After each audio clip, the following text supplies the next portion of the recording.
Welcome to the Secrets of College Planning. I'm your host, Anthony Uva, and today we're going to get some insight into charity. My guest today is Lonnie Allgood. He is the CEO of Dreams for Kids, and welcome to the show. Thanks for having me. Yeah, so usually I start my guests where they went to college. So where'd you go to school? Syracuse University, Orangeman. Ah, fantastic. So let's just go back in time a little. Let's go back into high school. When did you start thinking about going to college? Was it freshman year of high school, senior year? Did you want to go all the time? How did it all begin for you? Actually, for me, I'm originally from Raleigh, North Carolina, and my parents grew up on a farm and were part of plantations, and no one had ever gone to college. So my situation was really unique that my mother knew education was important. So she started preaching it really to us in 6th, 7th grade, really getting serious about our grades, our academics. Was really a big deal. I was playing football, but that wasn't a big deal with her. Giving back to the community, doing work in my church. So she started to really implant that into us. And the fact that no one in the Allgood family had ever gone to college, forget finished, never gone. So she kept telling us that the first one that would go would be a cycle breaker. So I was one of 8 kids, and we were all trying to figure out what we wanted to do with our lives. But she was always pushing education, being part of the PTO, parent and teacher conventions, meetings at schools. So education was very high on her list, and it was really important to her, along with how we acted with our character and any kind of leadership skills. Great. So it really started way before. 6th, 7th, 8th grade was really big for me. Great. And then when I got into the high school area that freshman year, she started pushing that football started to get really good, and she said, at one point said that, she asked me a question. She said, do you give 100% in football? I said, I want to play in the NFL one day. My dream team was the Dallas Cowboys at that time. I wanted to have the star on the helmet, America's team. I think it was really the cheerleaders, but I loved the Dallas Cowboys. Plus, they were winning the Super Bowls. It was them or the Pittsburgh Steelers. And I was in the South, so I was closer to the Cowboys. And she said, if you give 100% in football, I said, I give everything. She said, then I want 100% in the classroom. And I didn't know what she was talking about. She said, I want all A's. She said, you want to be the best, you got to get A's. If you're going to go to college, you got to get A's. And I didn't understand that she was setting me up for success. I just thought she was a mean mom because my friends were getting C's and D's and they were still playing football.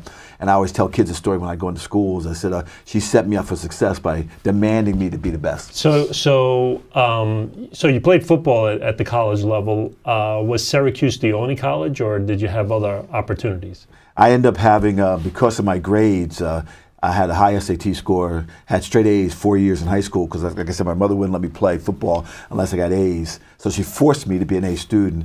And then I joined clubs like the Key Clubs and the Rotary Clubs and different clubs in the community. United Way, worked for the YMCAs, giving back to the community. So that filled out my resume. And then I did a lot of work with churches. My mother was heavily involved in the church, so we did mission trips and all that kind of stuff. So my resume was really filled to the point that when I was a senior, my team, I was up in New Jersey now, Red Bank Regional High School in Monmouth County, and our team won a state championship. And so between football, my grades, my community, my resume was so good that by the time they sent it out to schools, I ended up having 45 schools contact me from Division I alone, and then I had 2 and 3. And also because of what I did in the community, I had people reach out to the senators in New Jersey, and I had letters to West Point and also Navy Academy. And if it was up to my mother, I would have went to West Point or Navy Academy because she thought the service was #1 beyond the education piece. And I loved West Point Navy Academy. I didn't understand the fact that I wanted to go right to the NFL and have a shot at it anyway. And in both cases, there was a commitment of 4 years at West Point and 5 years at the Navy Academy. And plus, they got up early in the morning, like 5 o'clock in the morning, and marching and uniforms and everything. But it was really the commitment that kept me away from that, because I could have gone to the academy very easily. And the other school that came down to, Dartmouth was there, and then Syracuse. And really because I wanted to major in engineering. I wanted to build stuff. Math was one of my strong subjects, and when I started getting into that, I really liked the engineering, technical drawing. I was really heavily involved in that kind of stuff, and I wanted to build stuff, and that's how my mind worked anyway. And a lot of schools I went to didn't want me to do football, especially Division I and engineering. Because they just thought it was too tough a major. Because once you got to junior and senior year, a lot of labs, a lot of night classes, they just thought it'd be too tough to finish 4 years. Yeah. And so that was one of the reasons why I went to Syracuse, because they said they would take care of me for the next 5-6 years. Wow. When I went to visit. So now you're at Syracuse. What's it like playing football at Syracuse University? Well, it's one of the top programs in the country. There's athletes from all over the country, California, Texas, Michigan.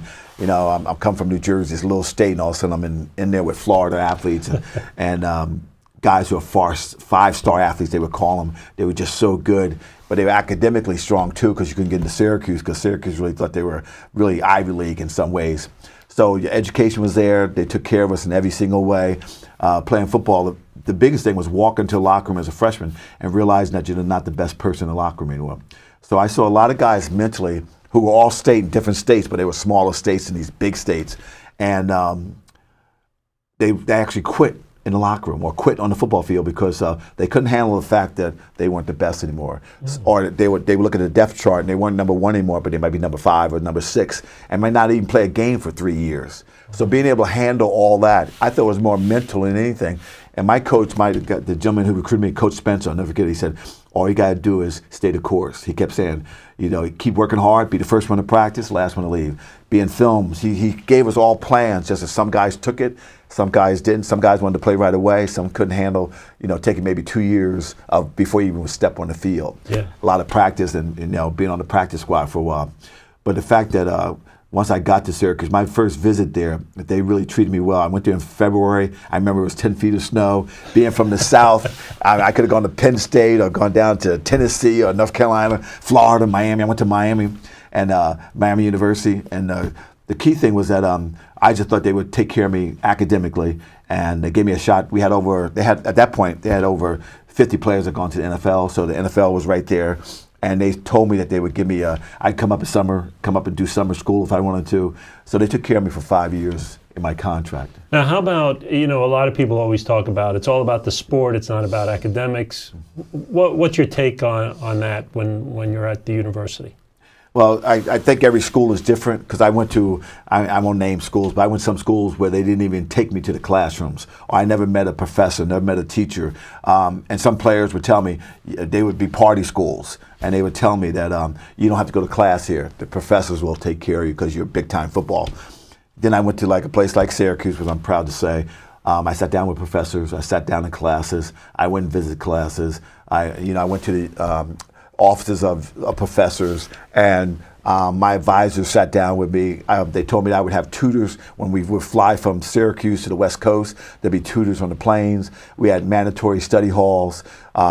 We had 8 o'clock classes. All classes had to be done by 1 o'clock, so we'd be there for film at 1:30. And then after that, we had mandatory study halls. We had training tables. They took care of us. We had great housing. But the key thing was that the academic piece, as they said to us, why would we waste a scholarship on you if you're not going to go to class? So we had to be a great student. Then we had to be, the other thing was character. When we weren't in practice or in the classes, who are you on the campus? Who are you in the dorms? The coaches didn't want to have to worry about your character. So that was big. Yeah. And then the last piece was leadership.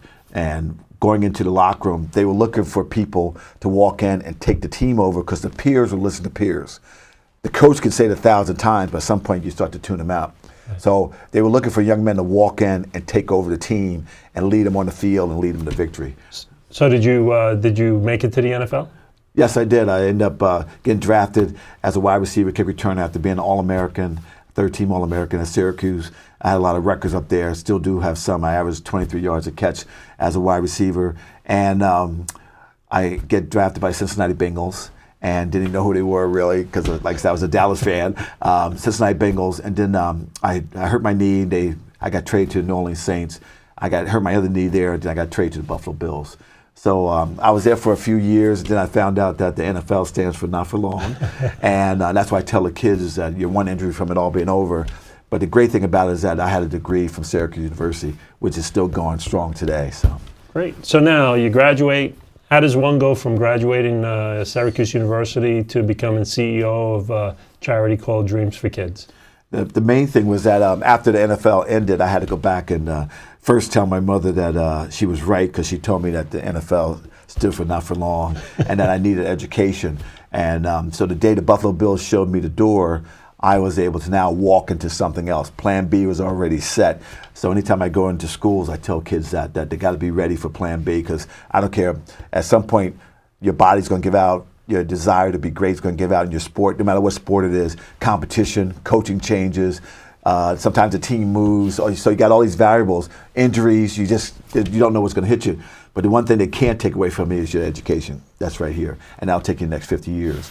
So I went from finding out after football, my main focus was I found out that I missed the teammates in the locker room. I missed preparing for a Sunday game. I missed having a coach there telling me what to do and pushing me past limits. When I thought I was done, all of a sudden he would push me to run another 50-yard dash, do bear crawls, do more drills, stay late. And what I found out was that what got me the biggest high, like football did, after not being able to dance the end zone anymore, was walk into a school and have a young man or woman walk up to me and say, "Thank you for coming today, you changed my life."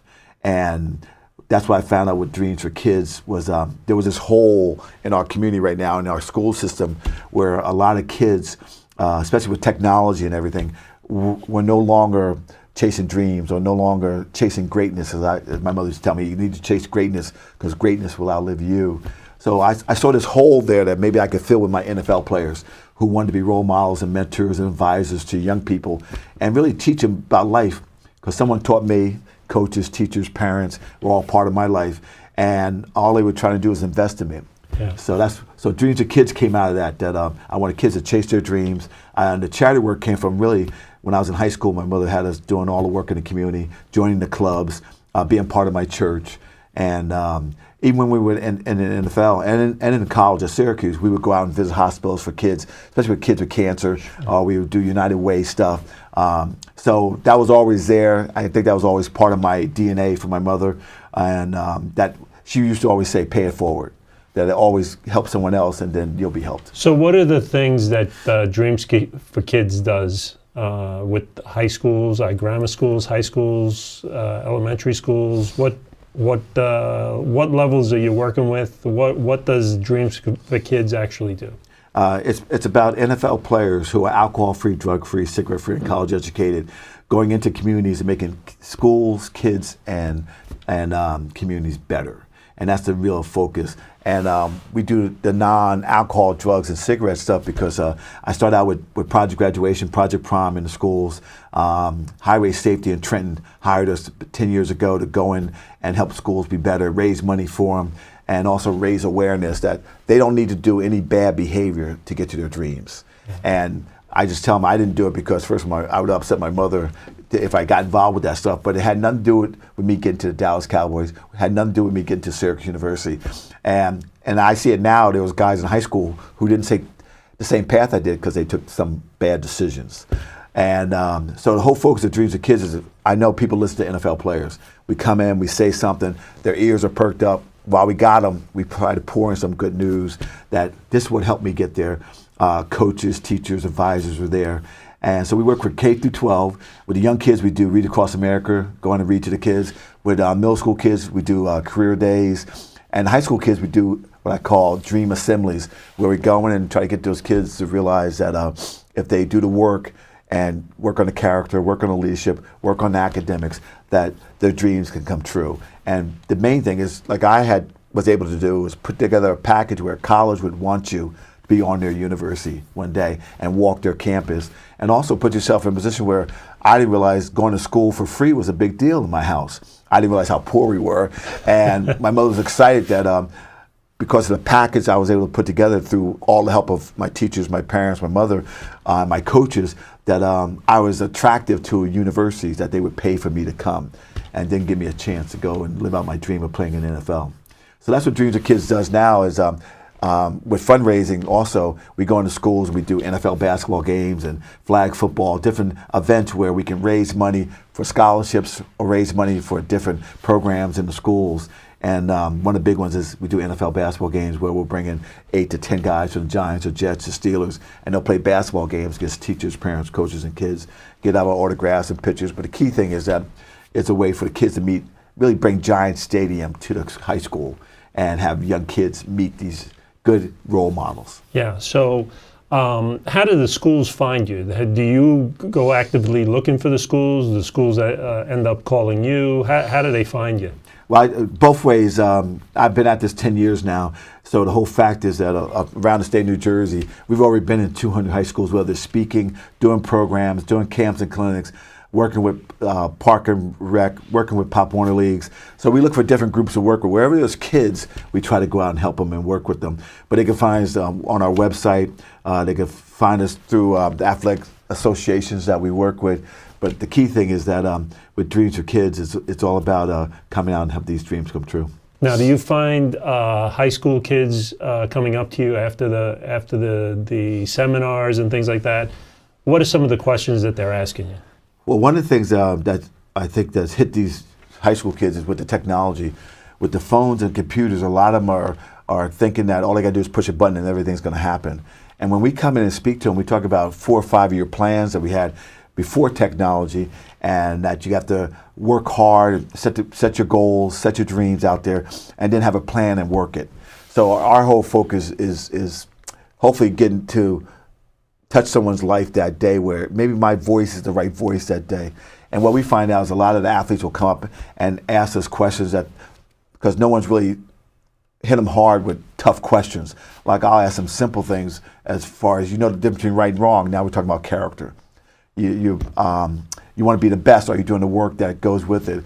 Are you coming up to school? Are you going to practice every day and giving 100%? As my mother would say, are you giving 100%? And that's a question I always ask the kids. You know the answer. As you sit in your seat, are you giving everything? Because you can't be the best unless you're giving everything. So our focus there is that the kids will come up to us after we're done, and especially young ladies, because a lot of girl sports don't get the recognition of the football, basketball, and wrestling. And I talk about the fact that every student in that room has a chance to be great at whatever they want if they chase their dreams. And the other focus is that it's not about even playing pro in a sport. It's the fact that they'll be pro at something. I always love that commercial when the NCAA comes out with it, whether you can be a doctor, a lawyer, a teacher, you're going to be a pro at something. So be the best at it. And what sports does is teaches you so many life skills. And a big one for me is football.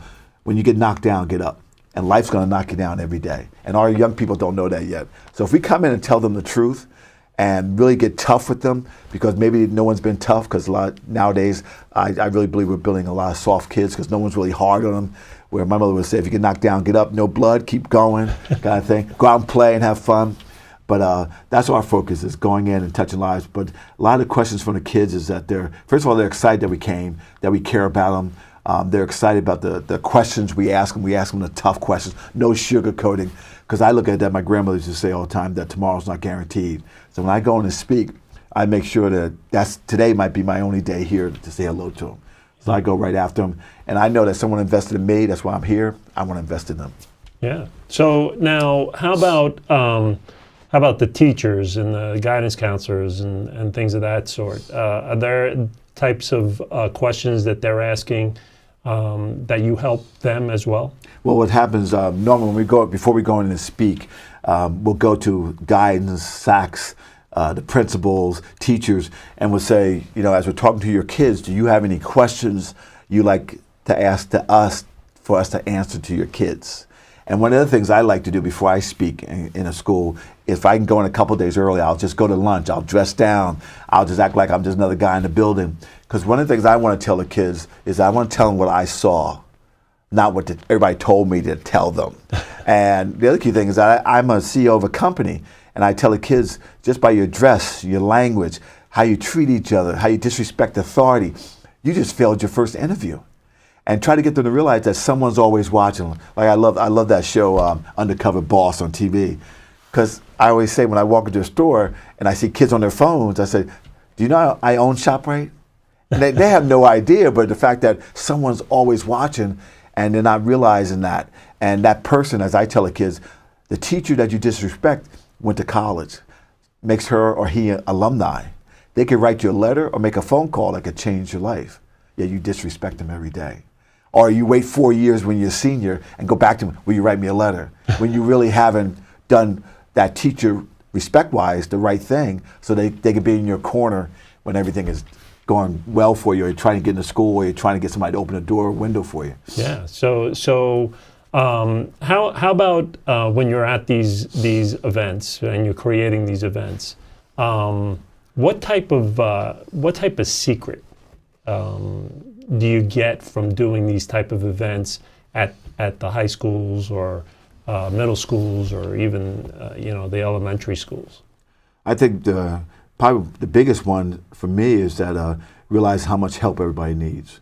That a lot of, especially our young people with technology, think they know it all now, and they can push a button, everything's going to happen. They haven't done any work, and that's a real false sense of security, because at some point someone's going to ask you to do something, and it's not about pushing a button. Yeah. Or that, unfortunately, a lot of them want to be famous by pushing a button or getting on YouTube for 15 seconds, when it really takes 4 or 5 years, 10 years to do something right, get it done right, learn from your mistakes. And we're not going through that process anymore, because everything wants to be, they want an instant gratification right now. Well, I know I used to work 4 or 5 years just to get to some place or have a shot at something. So the secret for me is that I've learned that even though we got a lot of new stuff out there, old school is still good. Yeah. As far as I'm concerned, it's the right school as far as thinking goes. And just trying to get people and our young people to realize they can do anything, but they also want to learn as much as they can and use the people around them as their advisors, because they know so much, and take advantage of that. Yeah, so now going out to all these different high schools and middle schools and so on, what's the atmosphere like when you're there? What kind of event do you actually create when you're there? Well, the speaking side of it, going in and talking about the different topics that they want to hear right now, and the guidance department and the teachers and the principals, they'll tell us what issues they're going through right now with the opium problem that we have in New Jersey. So the drug use is very high, so overdosing with kids.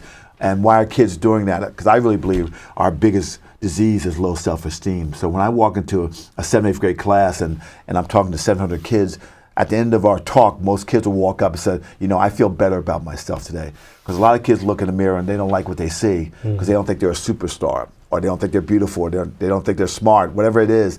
A lot of times we're tearing ourselves down. When I was coming up, it used to be that everybody's trying to build everybody up. And with the technology, a lot of times it's very easy to get on there and tear someone down. So just working with the kids, working with the schools, the teachers, and almost being part of the staff that day, and going into communities, like I said, we want to make them better. And because when I was growing up in North Carolina, we used to have a neighborhood where everybody worked together, and everybody was watching out for each other. And I now see people who don't even know who their neighbors are. So it's a different kind of culture and different kind of situation where that whole thing about village raising everyone, I don't see the village there anymore. Now, do you see more boys and girls? Is it equal amounts of kids coming to the events, or do you see more boys than girls coming to the events? Well, for the speaking stuff, it's equally girls and boys. And really the message is for the girls, because a lot of times the girls are the ones going through the whole beauty thing, and do I fit in, and do I like my body, and on and on. The boys a little bit immature, so you got to hang in there with them till they grow a little bit more. On the sporting events, it's with the NFL guys running around. The girls are excited, but the boys come, and because they want to have a chance to meet the players. Their dreams are there. They want to play in the NFL or NBA, whatever the sport is, basketball, lacrosse now, golf, whatever it is. And the whole focus is having a chance to, who they consider a player to be a celebrity, have a chance to meet them. And I bring them right to their town, right to their high school. All they got to do is show up and have a chance to rub shoulders with these individuals, where they'll get a chance to get autographs and pictures and giveaways. And sometimes they get a chance to even be pulled out of the stands and actually play in the game. So it's almost like a globetrotter night kind of thing, but we use NFL players to do it. Yeah, so it's not just about football, but it's about just life in general, correct? Yes. Because the key thing is that the life skills that you learn, you're going to take for the next 50 years. And so that's what football and any sport will teach you, and any coach will teach you. And trying to get every kid to realize they're always going to need a coach, teacher, or mentor, whatever term you want to use, someone who knows a little bit more than you, who's been successful, who wants to help you be successful. Because if you got there by yourself, the one thing I've learned is that when I make a mistake, it costs me money, time, and relationships. And as I tell my kids, I have a son and daughter, I said, I will never hurt you, but I know more than you, whether you believe it or not. And come to me with any issue, any problem. Yeah. If I don't know it, I know someone that does know the answer. And just try to get them to realize that they can lean on us as much as possible. So every time I go into a school, I look at all the teachers, and knowing that I went to a school up in Hartford a couple years ago, and I never forgot, I always tell the teachers this. I walked into the building, and on the hallway walls were the degrees of the superintendent and the principal, which I thought was unbelievable, because usually the walls are full of everything.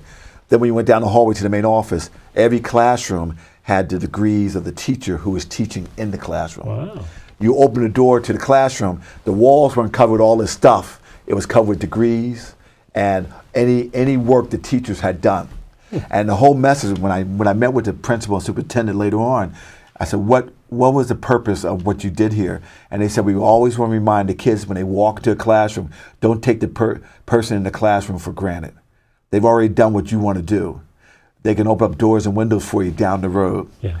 And that means they command a certain amount of respect. Because at some point, the kids just, I go into schools, I see kids with their headphones on and Sure. their phone plugged in and all on the computer or talking when the teacher's there.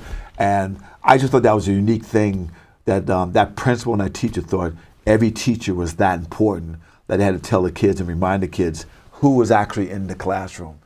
And I thought that was, and also I thought that gave a lot of pride to the teachers to be there working. Well, we're coming to the end of our show. And usually I ask my guests what advice you want to give to the parents and their kids that, you know, they are trying to do some type of charity, they're trying to go on to college. What advice do you want to give them? I think the key thing is that for the parents to first be parents. My mother was very tough on me. My grandmother was there. My coaches, my neighbors, people in church, all adults around me stayed adults and parents to me and held me accountable. If there's anything I see in schools, I don't see a lot of kids being held accountable for their actions. So I knew if I made a mistake, if I did something wrong, there was a consequence for that. If I did something right, there was a consequence for that. So it's hugs and kisses if I did something right, and if I did something wrong, there was punishment. So I think as parents, we have to be tough because now, when I was younger, I thought my mother was just talking Chinese all the time, basically, and was just all in my business. But what I didn't realize, that all these adults were really there as my success team. And that's what the parents have to realize. You're part of the success team, because now every day I go out, and when I leave here today, I'm getting in my car, and I'm going to ask myself one question: have I honored my mother? Have I honored the people who invested in me a while ago? So my message really to the parents and all adults, you may not see it now that 14, 15, 16-year-old may not be giving back to you right now, but hopefully 10, 20 years down the road, they're going to know who invested in them and who helped them get there. Because that's one of the things I tell all the kids, I didn't get here alone. Great. Well, thank you very much for coming on the show. Thanks for having me and giving me a few minutes of your time to share Dreams for Kids with everybody. Great. So you've been watching The Secrets of College Planning. I'm your host, Anthony Uva. Until next time.